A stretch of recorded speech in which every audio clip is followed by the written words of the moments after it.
ஒரு 10 ரூபா சம்பாதிச்சோம் அப்படின்னா 20 ரூபாய்க்கு செலவு வருது அப்படின்னும் போது என்னதான் பண்ண முடியும்? ஏதாவது ஒரு மாந்திரீக பரிகாரங்கள் ஏதாவது இருக்குமா?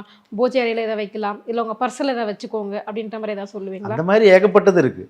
நம்ம அதான் சொல்கிறோம்ல, அதுலேயும் நம்ம ஃபஸ்ட்டே சொன்னல, உடல் பாதுகாப்பு, உடம்பு பாதுகாப்பு, தொழில் பாதுகாப்பு, இந்த மாதிரி விஷயத்தில் கொடுக்கும்போது இதெல்லாம் இவங்களோட வளர்ச்சிக்காக தான் நம்ம கொடுக்குறோம்.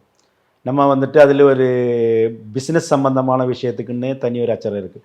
அப்போ நாங்கள் ஒரு 3 வகையாக அது பிரிச்சிருக்கோம்.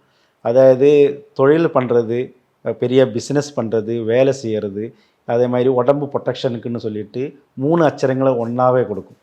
அதிலே வந்துட்டு சர்வசக்தி வசீகரண ஏலஸ் சொல்லிட்டு ஒரு ஏலஸ் இருக்குது. அது 98 வகையான பிசாசிலிருந்து நம்மளை பாதுகாப்பும், நமக்கு நியாயமாக வரக்கூடிய அனைத்து செல்வங்களையும் நமக்கு அது நேடி கொடுக்கக்கூடிய அனைத்து பவர்களும் அந்த மாதிரி உருவேற்றி வச்ச தாயத்துகளும் நம்மக்கிட்ட இருக்கிறது. அப்போ அதெல்லாம் நம்ம கொடுக்கும். ஒவ்வொருத்தரும் ஒவ்வொரு விதமாக தானே வருவாங்க. அப்போ அவங்களுக்கு ஆமா. ஏற்ற மாதிரி தான் கொடுக்கும்.